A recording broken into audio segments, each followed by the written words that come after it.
Good morning mga ka-farm. Nakikita nyo po ba yan mga ka-farm? Ayan.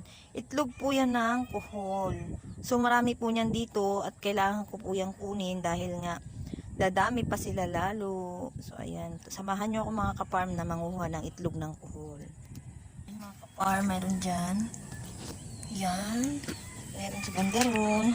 Bali napakaraming itlog ngayon ng kuhol mga ka-farm. Dito sa palayan. So, ayan, medyo mahirap pumakbang kasi malalim yung putik. So, ayan, meron pa dito. Ayan. Ito kasi talaga mga ka-farm, kahit mag-spray ka ng para sa kuhol, hindi ito namamatay. At kukunin ko na ito mga ka-farm. Papakain ko to sa mga bibi. Ayan mga ka-farm, tingnan nyo, ang ganda-ganda niya. Oh. Pulang-pula. Medyo malabo lang sa camera ko, pero ang ganda niyang tignan. Ito mga ka-farm. Diba? Ginagano ko lang yan mga ka-farm. So, madali lang naman siyang mapisa. Maghawak muna. Ayan. Meron pa dito. Ayan. So, sa mga palay sila nakakapit. Ayan. Kahit wala akong masyadong nakikitang kuhol, pero nagkalat yung mga itlog nila. Napakarami. Nakakatuwa dito sa bukid mga ka-farm. Wala kang ibang maririnig na ingay, kundi yung mga tunog lang ng mga ibon. Ayan. Naririnig yung mga ka-farm. At meron na rin po dito mga ka-farm, dun sa kabilang bukid, yung ibon na kulay puti.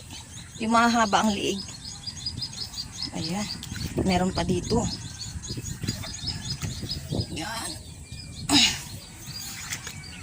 So marami-rami na ako nakuha mga ka-farm. Ayan. Gusto-gusto ito ng mga bibi. Ayan. Diba? Ang ganda-ganda ng itsura niya. Pulang-pula talaga siya. O para siyang pink na pink. Ayan. Ayun yung ibon mga ka-farm. Na puting ibon. Ayun. Kakita niyo po ba? So ayan. Nag-uumpisa na po sila ulit pumunta dito sa amin. Ito po kasi yung parang pag ganitong panahon, ito yung pinaka-stopover nila. Pag may tanim na kaming ganito, nandyan na rin sila. So ayan. Meron pa dito.